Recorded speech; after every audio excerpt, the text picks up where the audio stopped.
नागपुर में आयोजित press conference में कांग्रेस की राष्ट्रीय प्रवक्ता सुप्रिया श्रीनेत ने राम मंदिर निर्माण और उससे जुड़े वित्तीय मामलों को लेकर केंद्र सरकार और भाजपा पर तीखा हमला बोला। श्रीनेत ने आरोप लगाया कि राम मंदिर में चोरी नहीं बल्कि डकैती हुई है और इस पूरे मामले की निष्पक्ष जांच की मांग की है।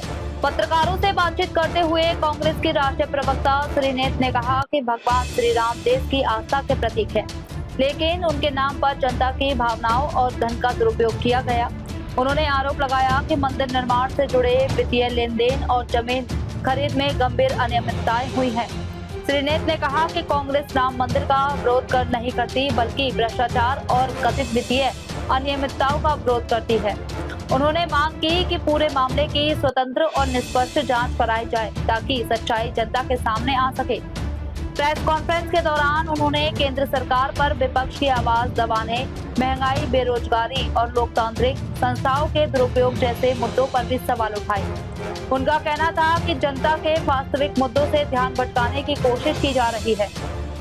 राम मंदिर में चोरी नहीं डकैती हुई है। इस पूरे मामले की निष्पक्ष जांच होनी चाहिए और दोषियों के खिलाफ कार्यवाही करने की अपील की। इस वक्त रामटेक के सांसद श्याम कुमार बर्वे, संध्या राउत आदि कांग्रेस के आला अधिकारी उपस्थित थे। मैं उत्तर प्रदेश से आती हूँ। आधे लोग राम भरोसे, राम खिलावन, राम समझ, राम केवल, कोई ना कोई भगवान राम के नाम से जुड़ा हुआ है। उस देश में अगर भगवान राम के मंदिर में लूट होती है तो इसका अंदाजा लगाइए ये कितना बड़ा महापाप है। और मेरे हिसाब से राम मंदिर में जो लूट हुई, जो डकैती हुई, जो चोरी हुई चढ़ावे की, वो सिंपल फाइनेंशियल चोरी नहीं है। वो असल में हिंदुओं की आस्था पर इतिहास में सबसे बड़ा प्रहार, इतिहास में सबसे बड़ा हमला है। कुछ लोग कहते हैं हिंदू खतरे में है।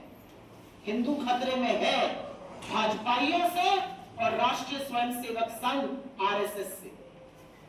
हिंदुस्तान के एक मंदिर में उनकी एंट्री होती है, भगवान राम के भव्य मंदिर में, और उसी मंदिर में डकैती हो जाती है, उसी मंदिर में चढ़ावा चोरी होने लगती है, उसी मंदिर में चंदा चोरी होने लगती है।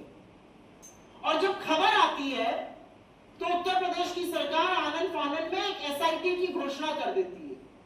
उस एसआईटी में कौन शामिल है? उत्तर प्रदेश सरकार के बाबू। वही बाबुओं की तफ्तीश करेंगे, वो कुछ लोगों से पूछताछ करेंगे और वो बाबू को रिपोर्ट दे देंगे। कोई जिसने 20 लाख की चोरी करी, जिसकी 12,000 तनख्वाह है, 14,000 तनख्वाह है, बड़ी मछलियों को, बड़े मगरमच्छों को छोड़ दिया जाता है। तो सवाल ये क्यों नहीं उठेगा कि क्या आपने उन लोगों को इसलिए छोड़ा कि वो जो मोटा माल चुराया गया है उसको ठिकाने लगा सके? आंख में धूल झोंकने के लिए एसआईटी घोषित होती है और आंखी में धूल झोंकने के लिए और पहले दिन से कवायद हो रही है चंपत राय बंसल और उनके संगी साथियों को बचाने की। कौन है ये लोग? चंपत राय बंसल प्रभु राम के द्वारा तो अवतरित नहीं हुए थे। चंपत राय बंसल हो गए, अनिल मिश्रा हो गए, गोविंद गिरी हो गए, तमाम ऐसे लोगों को जिस ट्रस्ट में डाला गया, उस ट्रस्ट का गठन नरेंद्र मोदी जी ने किया। चुन चुनकर आरएसएस के लोगों को उस ट्रस्ट में डाला, उस ट्रस्ट को आरटीआई के घेरे से निकाला, सरकारी जवाबदेही से निकाला। और जब उस ट्रस्ट में इस तरह की चोरी होती है तो चंपत राय बंसल का नाम एफआईआर में क्यों नहीं आता है? अनिल मिश्रा का नाम एफआईआर में क्यों नहीं आता है? इनके खिलाफ केस क्यों नहीं रजिस्टर होता है? उनसे 2 घंटे की पूछताछ होती है। आप किसी महकमे के सर्वे सर्वा, अयोध्या में चंपत राय बंसल सर्वे सर्वा थे और यहां पर चैनल मौजूद है। स्टिंग ऑपरेशन हुआ, व्यक्ति ने कहा इस्तीफे से क्या होता है, सारे डिसीजन तो वही ले रहे हैं। मोदी जी की आंखों के तारे चंपत राय बंसल बड़ी लूट कर रहे थे और उनके खिलाफ एफआईआर नहीं है क्योंकि वो संघ से संबंधित है।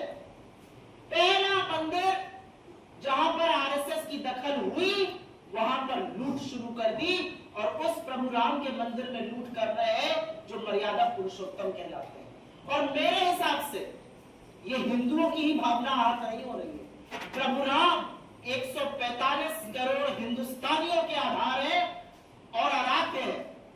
वो किसी भी धर्म के हो, सबकी प्रभु राम में आस्था है। सत्य और गलत के बीच की धुरी प्रभु राम है, नैतिक और अनैतिक के बीच की धुरी प्रभु राम है, मर्यादा और अमर्यादा की धुरी प्रभु राम है। ऐसे प्रभु राम के मंदिर में इन लोगों ने लूट मचाई, खसोट मचाई। चंपत राय बंसल को क्लीन चिट कौन दे रहा है? उनका इस्तीफा मंजूर हो गया। उससे साफ साबित होता है कि चोरी हुई, ये माना गया और उनको क्लीन चिट दी जा रही है। क्यों क्लीन चिट दी जा रही है? क्योंकि आरएसएस के बड़े लोगों को बचाने की कोशिश हो रही है। जो कोषाध्यक्ष उनको बैठकर क्लीन चिट दे रहे हैं, उनसे आपके जैसे होनहार पत्रकार ने पूछा, अपने काम के बारे में बताइए। उन्होंने बिना कलम झपकाए, जब मैंने उनको कल सुना तो मैं सन्न रह गई। उन्होंने कहा कि ऐसा है, मैं तो कुछ देखता नहीं था, 5 दिन के लिए एक आदमी को अयोध्या भेज देता था, वो जाके मेरा काम देख लेता था, मैं निश्चिंत रहता था।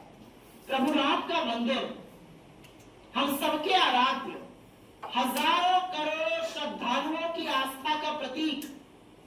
लोगों ने अपना मंगल सूत्र तक वहां पर जाकर चढ़ाया और ये सीरियसनेस है श्रद्धालुओं के लिए, ये अपमान है भगवान का कि जी मैं तो देखता ही नहीं था, किसी और को भेज देता था 5 दिन के लिए। आपको क्या पता वो 5 दिन के लिए जाता था, ये वो भी जूम कॉल पर ऑडिट कर देता था। 40 दिन में 70 चोरियां पकड़ी गई। 40 दिन के अंदर 70 चोरियां हुई, 80 लाख जब्त हुआ। अब ये सोचिए कि 6 साल में कितनी चोरियां हुई होंगी। ये कहते हैं ना, गजनवी ने लूटा, आपने तो गजनवी को भी पीछे छोड़ दिया प्रभु राम के मंदिर में लूट मचाने में।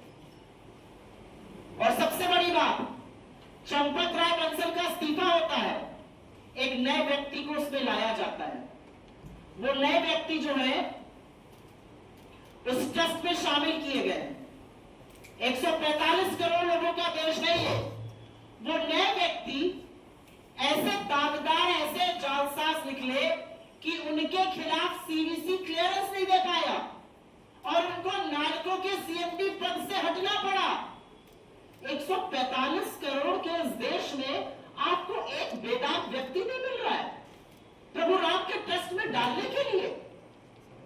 सारे संघियों से उस ट्रस्ट को भर डाला है।